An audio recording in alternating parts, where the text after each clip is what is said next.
Srinath Reddy Mittapalli YouTube ఛానల్కి స్వాగతం. అందరూ నమస్కారం. నేను మీ శ్రీనాథ్ రెడ్డి మిట్టపల్లి. ఇవాళ తరకు వచ్చి జూన్ 25, 2025 సంవత్సరం. ఇవాళ ముఖ్యాంశాలకు వచ్చినట్లయితే మన భారతదేశం 140 కోట్ల ప్రజలు ఎవరైతే ఉన్నారో వారందరూ కూడా గర్వించదగ్గటువంటి రోజు ఇవాళ. ఎందుకనేసంటే మన భారతదేశానికి సంబంధించినటువంటి శుభాంశు శుక్ల అనేటువంటి వ్యోమగామి ఇవాళ ఈ అమెరికాలో ఉన్నటువంటి నాసా కెనడీ స్పేస్ సెంటర్ ఏదైతే ఉందో అక్కడి నుంచి స్పేస్ ఎక్స్ ఫాల్కన్ 9 రాకెట్ ద్వారా నింగిలోకి దూసుకెళ్లారు. ఇంటర్నేషనల్ స్పేస్ సెంటర్ ఏదైతే ఉందో అక్కడికి వెళ్ళనున్నారు. ఇవాళ మధ్యాహ్నం 12:01 ఇక్కడి నుంచి బయలుదేరింది భూమిపై నుంచి. రేపు సాయంత్రం 4:30 గంటలకి ఈ ఇంటర్నేషనల్ స్పేస్ సెంటర్ ఏదైతే ఉందో దానికి డాకింగ్ కానుంది, అంటే అనుసంధానం కానుంది. అయితే ఇక్కడ మనం తెలుసుకోవాల్సిన విషయం ఏమిటంటే ఇది ఇక్కడి నుంచి పైకి వెళ్ళడానికి కొన్ని నిమిషాల్లోనే వెళ్ళిపోయింది. ఇక్కడికి 200 కిలోమీటర్లు ప్రయాణం చేయడానికి. అయితే ఇక్కడి నుంచి స్పేస్ సెంటర్కు ఉన్నటువంటి దూరం వచ్చి కేవలం 400 కిలోమీటర్లు మాత్రమే. అంటే భూకక్షలోకి 200 కిలోమీటర్లు వెళ్ళడానికి కొన్ని నిమిషాల టైం అయితే పట్టింది.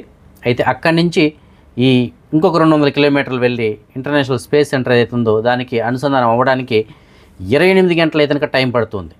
ఇవాళ మధ్యాహ్నం 12 గంటలకు బయలుదేరింది. రేపు సాయంత్రం 4:30కి వెళ్తూ ఉంది. ఎందుకు ఇంత డిస్టెన్స్, ఎందుకు ఇంత టైం పడుతూ ఉంది అనేసి అంటే దానికి ఒక రీజన్ ఉంది. అయినా ఏమైనా స్లోగా వెళ్తుందా? లేదు. గంటకి 28,000 కిలోమీటర్ల స్పీడ్తో వెళ్తుంది. అంతటి స్పీడ్తో వెళ్తూ ఉండి కూడా 28 గంటల తర్వాత ఎందుకు అక్కడికి వెళ్ళడానికి, అక్కడ డాకింగ్ అవ్వడానికి ఎంత సమయం ఎందుకు తీసుకుంటున్నది అనేసి అంటే మనం ఇక్కడ ఒక సింపుల్ లాజిక్ ఆలోచిస్తే అందరికీ అర్థమైపోతుంది. ఎందుకంటే ఇంటర్నేషనల్ స్పేస్ సెంటర్ ఏదైతుందో అది మనం కింద నుండి చూస్తే అది ఒక స్థిరంగా ఉన్నట్టు లేదంటే నెమ్మదిగా కదులుతున్నట్టు అనిపిస్తుంది. కానీ అది ఒక గంటకి 28,000 కిలోమీటర్ల స్పీడ్ తోటి అది మన భూమి చుట్టూ తిరుగుతూ ఉంటుంది.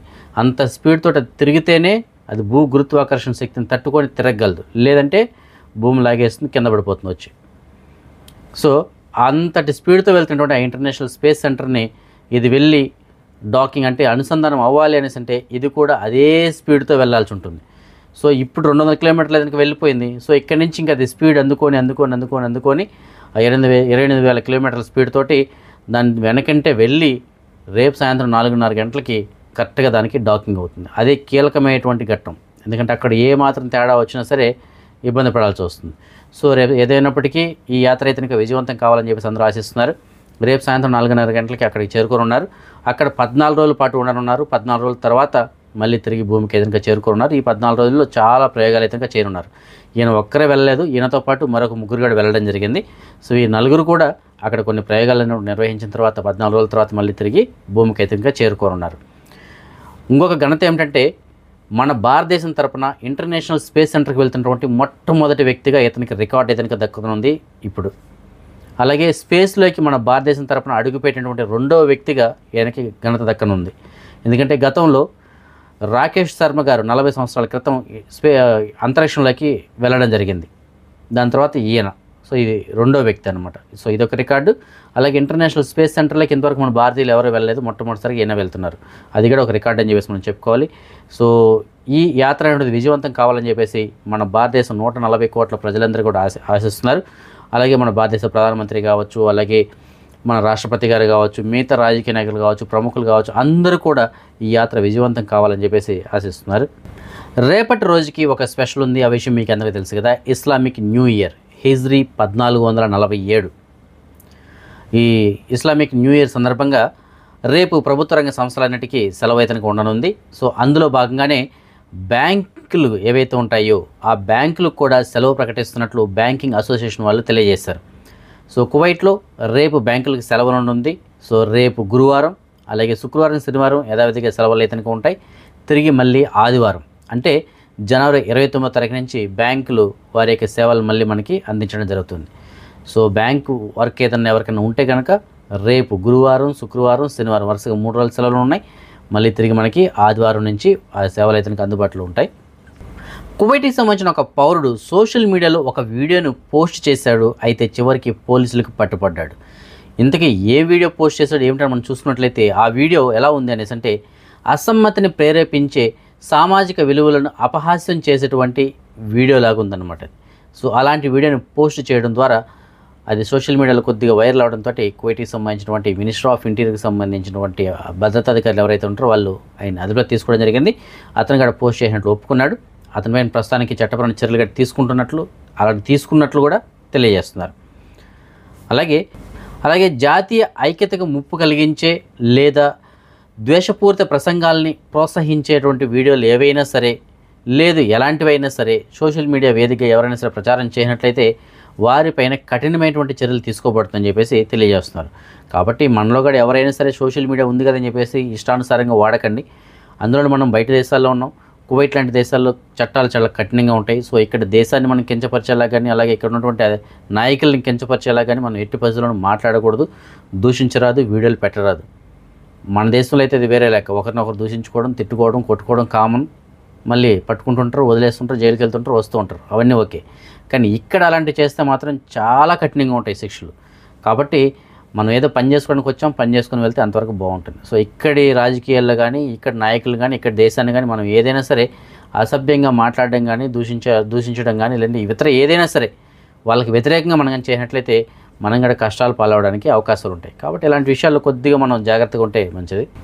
కువైట్కి సంబంధించినటువంటి భద్రతా గస్తీ సిబ్బంది ఎవరైతే ఉంటారో అంటే పెట్రోలింగ్ సిబ్బంది ఎవరైతే ఉన్నారో వాళ్ళు కువైట్లోని వెస్ట్ అబ్దుల్లా అల్ ముబారక్ ఈ ప్రాంతంలో విధులు నిర్వహిస్తున్న సమయంలో ఒక వెహికల్ చాలా వేగంగా వెళ్తుంది. అయితే దానిపైన అనుమానం కలిగి ఆ వెహికల్ని ఆపి తనిఖీ చేయంగా అందులో మాదక ద్రవ్యాలు లభించాయి, అలాగే కొన్ని మారణాయుధాలు లభించాయి. వాళ్ళు చెప్తున్నటువంటి లెక్కల ప్రకారం ఆ వెహికల్లో ఒక హ్యాండ్ గన్ను, 2 వాకీటాకీలు, అలాగే ఈ సెక్యూరిటీ బ్యాడ్జెస్ అంటే పోలీసులు ధరించేటువంటి బ్యాడ్జెస్ ఉంటాయి కదా అలాంటి బ్యాడ్జెస్, అలాగే 4 మొబైల్ ఫోన్లు మరియు మాదద్రవ్యాలు కూడా లభించాయంట. సో వీళ్ళు ప్రాథమికంగా గుర్తించింది ఏంటంటే ఈ వ్యక్తి నేను భద్రతాధికారిని అని చెప్పేసి కొంతమంది దగ్గర నుంచి దోచుకోవడం అంటే దొంగతనాలు చేయడం కానీ ఇలాంటివి చేస్తున్నాడంట, బెదిరించడం, దొంగతనం చేయడం ఇలాంటివి. సో అందులో భాగంగానే ఈ పోలీసు వాళ్ళకి సంబంధించినటువంటి బ్యాడ్జెస్ అంటే ఆ యూనిఫామ్కి ధరించేటువంటి సింబల్స్ ఉంటాయి కదా అవి కానీ అలాగే తుపాకీలు కానీ మాదద్రవ్యాలు కానీ ఇవన్నీ కూడా అతని దగ్గర నుంచి లభించాయి. సో దాంతో ఆ వ్యక్తిపైన చట్టపరమైన చర్యలు తీసుకోవడం కోసం సంబంధిత విభాగాలకి రెఫర్ చేశారు. కువైట్లో ఇవాళ వాతావరణంగా మనం చూసుకున్నట్లయితే మ్యాక్సిమం దుమ్ముతో కూడినటువంటి వాతావరణమే ఉండిందని చెప్పేసి మనం చెప్పుకోవాలి. అయితే ప్రస్తుతానికి మాత్రం కొద్దిగా బాగానే ఉంది. సో రేపటి నుంచి వాతావరణం మాత్రం నార్మల్గా ఉండనుంది. సో దుమ్ము అలాంటిది అయితే ఏముండదు, కానీ ఎండలు మాత్రం ఎక్కువగానే ఉండనున్నాయి. కనిష్టంగా అంటే రాత్రి వేళ కనుక మనం చూసుకున్నట్లయితే 31 నుంచి 32 డిగ్రీల ఉష్ణోగ్రత కనుక నమోదు కానుంది. అది గరిష్టంగా మనం చూసుకున్నట్లయితే పగటి వేళల్లో 46 నుంచి 48 డిగ్రీల ఉష్ణోగ్రత వరకు అయితే నమోదు కావడానికి అవకాశం ఉందని చెప్పేసి తెలియజేస్తున్నారు. అదే ఎడారి ప్రాంతాలు అయితే ఇంకా కొద్దిగా ఎక్కువగా నమోదవడానికి అవకాశం ఉంటుందని చెప్పేసి తెలియజేస్తున్నారు. కువైట్ నుంచి ఎవరైతే వారి సొంత దేశాలకి ప్రస్తుతానికి వెళ్ళాలనుకుంటుంటారో అలాంటి వారికి ప్రస్తుతానికి కొద్దిగా కష్టకాలం అని చెప్పేసి మనం చెప్పుకోవాలి. ఎందుకంటే టికెట్స్ అంతటి ధరలు అయితే ఉన్నాయి. ప్రస్తుతానికి అన్నీ బాగున్నా వెళ్ళడానికి టికెట్స్ ధరలు భారీగా ఉన్నాయి. ఎంత ఉన్నాయో తెలిసిన ఒకసారి ఊహించుకోండి. ఒక్కొక్క టికెట్ ధర చెన్నైకి ఇలాంటి చోటకైతే చెన్నై కానీ బెంగళూరు కానీ హైదరాబాద్ కానీ ఎక్కడికైనా సరే 300 నుంచి 800 దినాల వరకు అయితే పలుకుతున్నాయి టికెట్లు ఒక్కొక్క టికెట్. అందులో కూడా డైరెక్ట్ ఫ్లైట్స్ అయితే చాలా రేర్గా దొరుకుతున్నాయి. ట్రాన్సిట్లో కూడా ఇదే ధరలు అయితే ఉన్నాయి. 300 నుంచి 800 దినార్లు. ఒకసారి ఊహించుకోండి 4-5 రోజుల క్రితం ఎంత ఉంది టికెట్ ధర, సడన్గా ఎంత పెరిగిందో చూడండి. దీనివల్ల కారణం ఏమిటంటే మనకందరికీ తెలుసు ఈ ఇజ్రాయెల్ మరియు ఇరాన్ యుద్ధం కారణంగా మొన్న సడన్గా విమాన రాకపోకలన్నీ కూడా కొంత సమయానికి ఆపేశారు. దాని తర్వాత మళ్ళీ విమాన రాకపోకలను పునరుద్ధరించినా సరే అన్ని విమానాలు వారి యొక్క సర్వీసులు అయితే అందించట్లేదు. కొన్ని విమానాలు మాత్రమే సర్వీసులు అందిస్తున్నాయి, మిగతావన్నీ అందించట్లేదు. సో లిమిటెడ్గా విమానాలు అయితే నడుపుతూ ఉన్నారు. సో ఆ కారణం చేత డిమాండ్ అనేటువంటిది పెరిగిపోయింది. డిమాండ్ పెరగడంతో విమానాలు తక్కువ, వెళ్ళాల్సినటువంటి జనాలు ఎక్కువ. సో అప్పుడు ఎంత డబ్బు అయినా పెట్టి టికెట్లు తీసుకోవడానికి రెడీగా ఉన్నారు. సో దీన్ని అదునుగా చేసుకొని విమానయాన సంస్థలుగా ధరలు అయితే భారీగా పెంచేసాయి. 300 నుంచి 800 దినార్లు అయితే పలుకుతున్నాయి ప్రస్తుతానికి ధరలు. సో అలా ఉంది సిచ్యువేషన్. సో ఎవరైనా సరే ఇప్పుడు ఇంటికి వెళ్ళాలనుకునే ప్లాన్ ఏదైనా ఉంటే మాత్రం కొద్ది రోజులు పోస్ట్పోన్ చేసుకోండి ధరలు తగ్గినంత వరకు. ఎమర్జెన్సీ అయితే ఇంక మనం ఏం చేయలేం, ఎంత ధర ఉన్నా సరే వెళ్ళాల్సిందే, దాని సంగతి పక్కన పెట్టేద్దాం. మామూలుగా ఎవరైనా సరే వెళ్ళాలనుకుంటుంటే మాత్రం ప్రస్తుతానికి కొద్దిగా పోస్ట్పోన్ చేసుకోండి. మనీ లాండరింగ్, ఈ మనీ లాండరింగ్ గురించి మనం గతంలో చాలాసార్లు చెప్పుకోవడం జరిగింది. సో మరొకసారి దీనికి సంబంధించిన ఒక విషయాన్ని గురించి మీకు నేను తెలియజేస్తాను. ఈజిప్ట్కి సంబంధించిన ఒక 2 వ్యక్తుల్ని మనీ లాండరింగ్ చేశారు అని చెప్పేసి అదుపులో తీసుకున్నారు. అది ఎలాగంటే వీళ్ళ అకౌంట్ నుంచి ట్రాన్సాక్షన్స్ చాలా ఎక్కువగా జరిగాయంట. సో ఆ అకౌంట్స్ వీళ్ళు చెక్ చేసినప్పుడు ట్రాన్సాక్షన్స్ అంటే వీళ్ళ ఆదాయానికి మించి ఉండదంట. సో దాంతో భద్రతా అధికారులు అదుపులో తీసుకున్నారు. డిపోర్టేషన్ సెంటర్ కూడా తరలించడం జరిగింది. అంటే దేశ బహిష్కరణ కోసం అని చెప్పేసి ఆదేశాలు కూడా జారీ చేస్తారు వాళ్ళకి. సో ఇది ఎక్కడో కాదు, మనకి తెలిసినట్టు వాళ్ళే కొద్దిగా కువైట్లోనే, ఇద్దరు కూడా ఈజిప్ట్కి సంబంధించిన వ్యక్తులే. సో మరి వాళ్ళే పెద్ద పెద్ద బిజినెస్లు చేస్తున్న వాళ్ళు కూడా కాదు, సాధారణమైనటువంటి జాబులతో బతుకుతున్నట్టు వాళ్ళే. కానీ వాళ్ళు చాలా భారీ మొత్తంలో మనీ అయితే కనుక ట్రాన్సాక్షన్ చేశారంట. సో మీకు కువైట్లో తెలుసు, కువైట్ కానూన్ ప్రకారం మన ఆదాయానికి మించి ఎక్కువగా ట్రాన్సాక్షన్స్ కనుక ఉన్నట్లయితే వారిని అదుపులో తీసుకోవడం జరుగుతుంది, వారిని విచారించడం జరుగుతుంది. సో దానికి సరైనటువంటి రీజన్స్ కనుక మనం చూపించగలిగినట్లయితే, ఎందుకు చేసాం ఏమిటి దాని గల ప్రూఫ్స్ కనుక మనం చూపించగలిగితే కనుక అప్పుడు మనకి కొద్దిగా సేఫ్ అవడానికి అవకాశం ఉంది. లేదంటే మాత్రం డైరెక్ట్గా ఇంటికే పంపించేస్తారు. కాబట్టి మీరు కూడా సరే మీ అకౌంట్ ద్వారా ఏదైనా ట్రాన్సాక్షన్ చేస్తుంటే మాత్రం, మీ సివిల్ ఐడి కార్డు ద్వారా ఏదైనా ట్రాన్సాక్షన్ చేస్తుంటే మాత్రం జాగ్రత్తగా మీ ఆదాయానికి మించి ఎక్కువగా చేయకుండా ఉండడానికే ప్రయత్నం చేయండి. ఏదో 100-200 దినార్లు ఎక్కువ అయితే పర్లేదు, కానీ మరి ఇప్పుడు మన జీతం 300 అయితే ఓ 10,000 దినార్లు 20,000 దినార్లు అయితే కనుక మీ అకౌంట్ నుంచి ట్రాన్సాక్షన్ చేయకండి. లేదు మీ సివిల్ ఐడిని ఉపయోగించి ఎవరికైనా డబ్బులు పంపించకండి.